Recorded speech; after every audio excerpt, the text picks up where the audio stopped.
Shri S S Lal, ഈ വിഷയത്തിൽ അങ്ങ് ഒരു യു ഡി എഫ് സ്ഥാനാർത്ഥിയായിട്ട് മത്സരിച്ചയാളാണ്, അങ്ങ് ഒരു കോൺഗ്രസ്സുകാരനാണ് എന്നാണ് എല്ലാവർക്കും അറിയാവുന്ന കാര്യമാണ്. പക്ഷെ ഒരു പൊതുജനാരോഗ്യ വിദഗ്ധൻ എന്ന നിലയിൽ ഈ ചർച്ചയിൽ പങ്കെടുപ്പിക്കുമ്പോൾ എനിക്ക് ഉയർത്താനുള്ള ഒരു പ്രധാനപ്പെട്ട ചോദ്യം, ആ ചോദ്യം ചോദിക്കാൻ വേണ്ടി കൂടിയാണ്.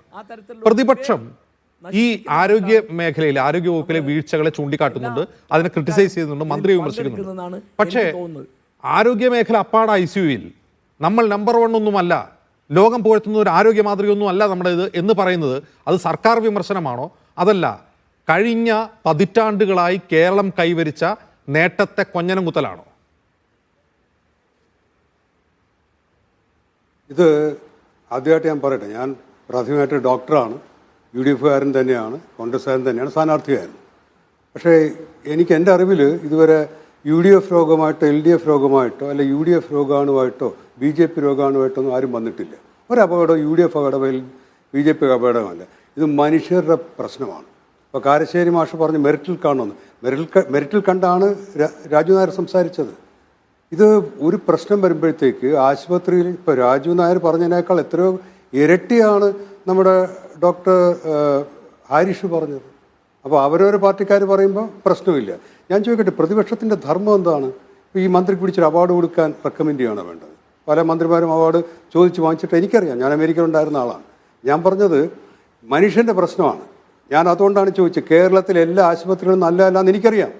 ഞാൻ തിരുവനന്തപുരം മെഡിക്കൽ കോളേജ് പഠിച്ച ആളാണ്, അവിടെ യൂണിയൻ ചെയർമാനായിരുന്ന ആളാണ്, ഇപ്പോഴും അവിടെ സഹകരിക്കുന്ന ആളാണ്. എൻ്റെ ക്ലാസ്മേറ്റ്സാണ് അവിടെ വിഭാഗത്തിൻ്റെ മിക്കവാറും എല്ലാ മേധാവികളും. എനിക്കൊരു പൊട്ടൽ വന്നിട്ട് അവിടെ പോകാൻ പറ്റിയില്ല. നിങ്ങൾ ആലോചിച്ച് നോക്കണം, എനിക്ക് താമസിക്കുന്നതിന് ഏറ്റവും അടുത്ത ആശുപത്രി തിരുവനന്തപുരം മെഡിക്കൽ കോളേജാണ്. എനിക്കവിടെ പോകാൻ പറ്റില്ല. പോയാൽ അവിടെ ഒരു സൗകര്യം എനിക്കറിയാം. അവിടെ ഏറ്റവും നല്ല ഡോക്ടർമാരാണ്, അതിനകത്ത് കാരശ്ശേരി മാഷ കറക്റ്റാണ്, സമർത്ഥരായ ഡോക്ടർമാരാണ്, നല്ല നഴ്സുമാരാണ്. പക്ഷെ അവർക്ക് പരിധികളില്ലേ, അവർക്ക് നോക്കാൻ പറ്റുന്നതിൻ്റെ 10 ഇരട്ടി രോഗികൾ വന്നു കഴിഞ്ഞാൽ അവരെങ്ങനെ നോക്കും? അപ്പോൾ അത് പറയുമ്പം ആരോഗ്യമന്ത്രിക്ക് അവാർഡാണ് കൊടുക്കേണ്ടത്.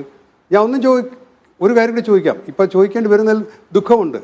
തിരുവനന്തപുരം മെഡിക്കൽ കോളേജിൽ എല്ലാ സൗകര്യവും ഉണ്ടെങ്കിൽ എന്തിനാണ് ശ്രീ അച്യുതാനന്ദനെ സ്വകാര്യ ആശുപത്രി കിടത്തിയിരിക്കുന്നത്? ഇതൊരു യാഥാർത്ഥ്യമാണ്. മുഖ്യമന്ത്രി വെളിയിൽ പോവാണ്, ഇവിടുത്തെ സ്വകാര്യ ആശുപത്രി പോലും അല്ല. എനിക്ക് ശമ്പളമുള്ളതുകൊണ്ട് പോകാൻ പറ്റും, ഇവിടുത്തെ സാധാരണ തൊഴിലാളി എവിടെ പോവും? എനിക്കൊരു 1.5 ദിവസം കൊണ്ട് 1.5 ലക്ഷം രൂപ ചിലവായി. എനിക്ക് ഇൻഷുറൻസ് ഉണ്ട്, അല്ലെങ്കിൽ ജോലിയുണ്ട്. ഇവിടുത്തെ ഓട്ടോറിക്ഷ തൊഴിലാളി അല്ലെങ്കിൽ സാധാരണ തൊഴിലാളിക്ക് മെഡിക്കൽ കോളേജ് ചെന്നതുണ്ടോ? നിങ്ങൾക്ക് അങ്ങനെ സൗകര്യം ഉണ്ടെന്ന് പറയുകയാണെങ്കിൽ ആരായാലും എനിക്ക് പറയാനുള്ളത്, നിങ്ങളൊരു പാസ് എടുത്ത് ആ മെഡിക്കൽ കോളേജ് ആശുപത്രിക്കകത്തൂടെ ഒന്ന് കടന്ന് ഇപ്പുറത്ത് വരണം. മനുഷ്യർ തട്ടി നടക്കാൻ പറ്റില്ല, അസൗകര്യങ്ങളാണ്, ദുർഗന്ധമാണ്. ഈ പറയുന്നതിൽ എത്ര പേരാ സ്വകാര്യ ആശുപത്രികളിലല്ലാതെ സർക്കാർ ആശുപത്രി പോകുന്നത്? എനിക്ക് സംശയമുണ്ട്. സ്വകാര്യ ആശുപത്രികൾ മാത്രമൊന്നല്ല സർക്കാർ ആശുപത്രികൾ മോശമൊന്നുമല്ല പറയുന്നത്, സർക്കാർ ആശുപത്രിയിൽ പ്രശ്നമുണ്ട്. ശ്രീ അച്യുതാനന്ദനെ കിടത്താൻ പറ്റാത്തതാണ് തിരുവനന്തപുരം മെഡിക്കൽ കോളേജ്, അത് മറക്കാൻ പാടില്ല. എന്നിട്ട് എല്ലാം ഉണ്ടെന്ന് പറയും. എങ്ങനെയാണ് പറയുന്നത്? പ്രതിപക്ഷം ധർമ്മം ചൂണ്ടിക്കാണിക്കുകയല്ലേ? പ്രതിപക്ഷം ചൂണ്ടിക്കാണിക്കുമ്പോൾ മന്ത്രിക്കാണ് പ്രശ്നം. ഈ നാട്ടിലെ പാവപ്പെട്ടവൻ്റെ ചികിത്സ ശരിയാകുകയില്ലേ? ഒരു ഹാരിഷ് വേണ്ടി വന്നില്ലേ? വേറെ ആരെങ്കിലും പറഞ്ഞു? ഞങ്ങളൊക്കെ 4-5 വർഷമായിട്ട് ആവർത്തിച്ച് പറഞ്ഞു, കോവിഡ് സമയം തൊട്ട് പറയുകയാണ്, പറഞ്ഞാൽ മുഴുവൻ സംസ്ഥാന ദ്രോഹി എന്നാണ് വിളിക്കുന്നത്. പ്രശ്നമുണ്ട്. ഞാൻ തിരുവനന്തപുരം മെഡിക്കൽ കോളേജിന് അടുത്താണ് താമസിക്കുന്നത്. ഞാൻ വഴിയിൽ മൃതപ്രായനായി കിടന്ന ഒരാളെ എടുത്തുകൊണ്ട് പോയിട്ട് തിരുവനന്തപുരം മെഡിക്കൽ കോളേജ് 2 കൊല്ലം മുമ്പ് അവിടെ കൂടി എന്ന് പറയുന്നത് മരിച്ചു എന്നാണ് പറഞ്ഞത്. ഞാൻ നോക്കിയാൽ മരിച്ചിട്ടില്ല. ഞാൻ എടുത്തുകൊണ്ട് പോയി തിരുവനന്തപുരം മെഡിക്കൽ കോളേജിൽ കൊണ്ടുപോയിട്ട് അവർ ആദ്യത്തെ ഡോക്ടറെ കാണാനായിട്ട് 15 മിനിറ്റ് എടുത്തു. ഇത് യാഥാർത്ഥ്യമാണ്. മാഷ് കിടന്നാലും ഞാൻ കിടന്നാലും ഇത് തന്നെയാണ് അവസ്ഥ. ഇതാണ് പറയുന്നത്. ഇത് പിന്നെ ആരോട് പറയും? പ്രതിപക്ഷത്തിന് ഒരു മന്ത്രിക്ക് ഒരു പ്രൊമോഷൻ കൊടുക്കാൻ പറയാൻ പറ്റും? ഇപ്പോൾ മന്ത്രിമാർ ചെയ്തെന്നല്ല പറയുന്നത്, പക്ഷേ മന്ത്രിക്ക് ഉത്തരവാദിത്തമുണ്ട്, വൈക്കറീസ് ലയബിലിറ്റി ഉണ്ട്. ഒരു മന്ത്രിമാർ ഇല്ലെങ്കിൽ ഇവിടെ നടക്കും. ഗവർണർ ഭരണം നടന്നപ്പോൾ ഇവിടെ ആശുപത്രികളൊന്നും പൂട്ടിപ്പോയിട്ടില്ല. പക്ഷെ മന്ത്രിക്ക് ഒരു കോർഡിനേഷൻ ഉത്തരവാദിത്തമുണ്ട്. അത് പരാജയപ്പെടുകയാണ്. കള്ളക്കണക്കം പറയും. പഴയ മന്ത്രിയായിരുന്നപ്പോൾ കേരളത്തിന് നാണം കെടുത്തി. കേരളം 1-ാം നമ്പർ അല്ലെന്നൊന്നും അല്ല പറയുന്നത്, പക്ഷേ എല്ലാ കാര്യത്തിലും 1-ാം നമ്പറാണെന്ന് പറയുന്നത് നിങ്ങൾ മനസ്സിലാക്കണം. അത് ശരിയല്ല. കേരളത്തിൽ 1-ാം നമ്പറുള്ളത് ദാരിദ്ര്യദൈർഘ്യം കൂടുതലാണ്, ശിശുമരണ നിരക്ക് കുറവാണ്, മാതൃമരണ നിരക്ക് കുറവാണ്. ഇത് സ്വാതന്ത്ര്യം കിട്ടുന്നതിന് മുമ്പ് ഇങ്ങനെയാണ്. ഏതെങ്കിലും 2 LDF ഗവൺമെൻറ് ഉണ്ടാക്കിയല്ല. കേരള മോഡൽ എന്ന് പറയുന്നത് കോവിഡ് സമയത്ത് പിണറായി വിജയനോ ശൈലജ ടീച്ചർ ഉണ്ടാക്കിയല്ല, തെറ്റിദ്ധാരണയാണ്. കേരള മോഡലിനെ പറ്റി സംസാരിച്ചു തുടങ്ങിയത് 1970-കളിലും 80-കളിലും ഒക്കെയാണ്. അത് വളരെ സിമ്പിളാണ്. സാമ്പത്തികമായി പിന്നോക്കം നിൽക്കുന്ന ഒരു ആരോഗ്യ സൂചികൾ മുന്നിലാണ്. അങ്ങ് പറയുന്നത് പ്രകാരം നമ്മൾ പിന്നോട്ട് പോകുന്ന മേഖല ഏതാണ്? അതാണ് ചൂണ്ടിക്കാട്ടേണ്ടത്. തീർച്ചയായിട്ടും അതല്ലേ പറഞ്ഞത്. നമ്മളിപ്പോൾ ഒരു കുട്ടിക്ക് ക്ലാസ്സിൽ ഫസ്റ്റ് കിട്ടി, അതോടെ പഠിച്ചിട്ട് നിർത്തും, അവൻ ഫസ്റ്റ് അതിന് വേണ്ട. ഒരു പാലം വിടുന്ന കണക്കല്ല. ഒരു പ്രദേശത്ത് ആൾക്കാർക്ക് യാത്ര ചെയ്യാൻ സൗകര്യമില്ലെങ്കിൽ ഒരു പാലം വിട്ട് കഴിഞ്ഞാൽ പ്രശ്നം തീർന്നു. ഒരു 50-100 വർഷം നിൽക്കും. ആരോഗ്യരംഗം അനുദിനം മാറിക്കൊണ്ടിരിക്കുകയാണ്, അനുനിമിഷം മാറിക്കൊണ്ടിരിക്കുകയാണ്. 4 വർഷം നമുക്ക് കോവിഡിനെ പറ്റി അറിയാമായിരുന്നു. ലോകത്തെ ഒരുപാട് രാജ്യങ്ങൾ പ്രവർത്തിക്കുന്ന ആളാണ് ഞാൻ ഇപ്പോഴും. സകല ആരോഗ്യ സംവിധാനം തകർന്നു. ന്യൂയോർക്കിൽ രോഗികളെ ടെമ്പററി ഷെഡിലിട്ടാണ് ചികിത്സിച്ചത്. അപ്പോൾ ഇത് ആരോഗ്യരംഗം ഒരു പാലം കെട്ടി അല്ലെങ്കിൽ ഒരു കലും കെട്ടി തീരുന്ന പ്രശ്നമല്ലത്, അനുനിമിഷം മാറുകയാണ്. നമുക്കറിയാത്തതും അറിയുന്നതുമായ രോഗാണുക്കൾ വീണ്ടും വരികയാണ്, അപകടങ്ങൾ ഉണ്ടാകുകയാണ്.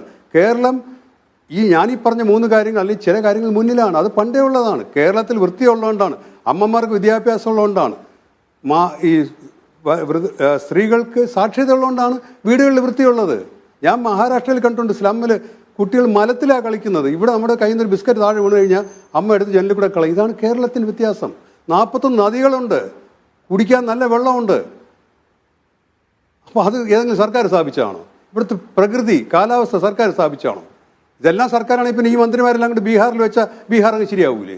അപ്പോൾ അങ്ങനെ യാഥാർത്ഥ്യത്തിൽ നിന്ന് മാറി സംസാരിക്കരുത്. പിന്നിലെന്തെന്നല്ലേ, ഞാൻ പഠിച്ച തിരുവനന്തപുരം മെഡിക്കൽ കോളേജ്, ഞാൻ ജീവിക്കുന്ന സംസ്ഥാനം, ഇതിനെപ്പറ്റി ലോകം മുഴുവൻ നടന്ന നല്ല കാര്യങ്ങൾ പറയുന്ന ആളാണ്. ഇത് ഇകഴ്ത്താൻ വേണ്ടി പറയുന്നതല്ല. പക്ഷേ പഴയ കാരണന്മാരെ പോലെ ആയിപ്പോകരുത്. പണ്ടെല്ലാം ഐശ്വര്യമായിരുന്നു, എല്ലാം ഉണ്ട്, ഇപ്പോഴും നല്ല പേരാണ്. പട്ടിണിയാണ് വീട്ടിലെന്ന് ആലോചിക്കുമ്പോഴും അന്നേരം പറയുന്നത് നമ്മൾ പഴയ തറവാടാണ്. അങ്ങനെ പറഞ്ഞിട്ട് കാര്യമില്ല. നമ്മൾ ഒരുപാട് കാര്യത്തിൽ പുറകിലാണ്. റോഡപകടങ്ങളിൽ 3-ാം സ്ഥാനം ജില്ല അറിയോ? മഹാരാഷ്ട്രയും തമിഴ്നാട് കഴിഞ്ഞാൽ കേരളത്തിലാണ് ഏറ്റവും കൂടുതൽ റോഡപകടം മരണങ്ങൾ. ഒരു ദിവസം 15 പേര് ശരാശരി മരിക്കുകയാണ്. അത് ബീഹാറുകാരനും മധ്യപ്രദേശുകാരനും പറഞ്ഞു കൊടുക്കാൻ പറ്റുന്ന മാതൃകയല്ല. മാനസിക രോഗം ഇവിടെയാണ് കൂടുതൽ, ആത്മഹത്യ ഇവിടെയാണ് കൂടുതൽ, കൊളസ്ട്രോൾ ഇവിടെയാണ് കൂടുതൽ, രക്തസമ്മർദ്ദം കൂടുതൽ ഇവിടെയാണ്, ഡയബറ്റിസ് പ്രമേഹ രോഗം കൂടുതലാണ്. ഇതൊന്നും ഒരു നാട്ടുകാർക്കും പറഞ്ഞു കൊടുക്കാൻ പറ്റുന്ന മാതൃകയില്ല. നമ്മുടെ ഭക്ഷണക്രമത്തിൽ വരെ ഗവൺമെൻറ് ഇടപെടലുകൾ നടത്തണം. ഇതൊന്നുമില്ല. ഈ ഒരു മന്ത്രി സ്റ്റേറ്റ് കാർ നടന്ന അതല്ല ഭരണം എന്ന് പറയുന്നത്. കേരളത്തിൻ്റെ കാര്യം ആലോചിച്ച് നോക്കണം. ഞാൻ ഒരുപാട് രാജ്യങ്ങളായിട്ട് ഇപ്പോഴും ബന്ധപ്പെട്ടില്ല, ഒരുപാട് രാജ്യങ്ങൾ ഉപദേശിക്കുകയാണ്. ഈ അപകടം പറ്റില്ലെങ്കിൽ ഇന്തോനേഷ്യയുടെ മന്ത്രിയോടുകൂടി ഇരിക്കേണ്ടതാണ് മറ്റന്നാളെ. അവിടെയെല്ലാം 2050 പറ്റിയാണ് ചിന്തിക്കുന്നത്. 2050 നമ്മുടെ ജനത എങ്ങനെ ഇരിക്കണമെന്ന്. ഇവിടെ 2025 പ്രശ്നം തീർക്കുന്നില്ല. ഇത് പറയുമ്പോൾ ഇത് കോൺഗ്രസ്സുകാരനാണ്ട് ആരോഗ്യം പറഞ്ഞുകൂടെ? ശരി, ഇതിപ്പോൾ ഹാരിഷ് ഒന്ന് ഭാഗ്യത്തിന് പറഞ്ഞുകൊണ്ടാണ് കേരളത്തിലെ ആരോഗ്യ വിഷയം ചർച്ച ചെയ്യാൻ പറ്റുന്നത്. ഇവിടെ എല്ലാം ശരിയാണെന്ന് പറഞ്ഞു, ഇവിടെ എല്ലാം മോശമെന്നല്ല പറയുന്നത്. ഇവിടുത്തെ പ്രശ്നങ്ങൾ മാറ്റണ്ടേ? ഡോക്ടർ ഹാരിസിന്റെ കാര്യം പറഞ്ഞുകൊണ്ടാണ് ഞാൻ ചോദിക്കുന്നത്. അദ്ദേഹത്തെ ഒരു വിസിൽ ബ്ലോവറായി പരിഗണിക്കണമോ അതല്ല ഒരു ചട്ടലംഘകനായിട്ട് പരിഗണിക്കണമോ? വിസിൽ ബ്ലോവറായിട്ട് പരിഗണിക്കണം. ഞാൻ ചോദിക്കട്ടെ, ഇവിടെ പോലീസിന് സംഘടന ഉണ്ടാക്കിയ പാർട്ടിക്കാരെ ഇവിടെ ഇരിക്കുന്നത്, എൻ്റെ മുന്നേ ഇരിക്കുന്നത് പോലീസിന് അസോസിയേഷൻ ഉണ്ടാക്കിയവരാണ്. ആലോചിച്ച് നോക്കണം. ഇവിടെ നിയമം അനുസരിച്ചാണ് എല്ലാ കാര്യങ്ങളും ചെയ്യുന്നത്. മുഖ്യമന്ത്രിയെ കല്ലെറിഞ്ഞവർ ഈ കൂട്ടത്തിലില്ലേ, ഈ പാർട്ടികളിലില്ലേ? അപ്പോൾ വിസിൽ ബ്ലോവറിന് അയാൾ ചെയ്തെന്താണ്? അയാൾ സർക്കാരിനെ മരിക്കുക, അയാൾ CPM കാരനാണ്. അയാൾക്കെതിരെ നടപടിയെടുക്കണമെങ്കിൽ, സർക്കാർ വിരുദ്ധ കാര്യങ്ങൾ ചെയ്ത് നടപടിയെടുക്കണമെങ്കിൽ, നിലമ്പൂർ ഇലക്ഷൻ കഴിഞ്ഞപ്പോൾ അയാളൊരു പോസ്റ്റ് ഇട്ടുണ്ട്, സർക്കാർ ഉദ്യോഗസ്ഥർ ഇട്ടുകൂടാത്ത പോസ്റ്റാണ്. അയാൾ രാഷ്ട്രീയം പറഞ്ഞിരിക്കുകയാണ്. നമുക്കത് വേണ്ട, നല്ല ഡോക്ടർ അവിടെ തുടരട്ടെ. പക്ഷേ ജനങ്ങൾ, കേരളത്തിലെ മുഴുവൻ ജനങ്ങൾക്ക് ഉപയോഗപ്പെടുന്ന ഒരു കാര്യം പറഞ്ഞാൽ അയാൾ ശിക്ഷിക്കരുത്. അയാൾ പറഞ്ഞപ്പോൾ പ്ലെയിനിൽ വന്നില്ലേ മരുന്ന്? ശരി, പ്ലെയിൻ ഉപകരണങ്ങൾ വന്നില്ലേ? ശരി. അപ്പോൾ അയാളെങ്ങനെ ശത്രുവായിട്ട് കാണാൻ കഴിയുന്നത്?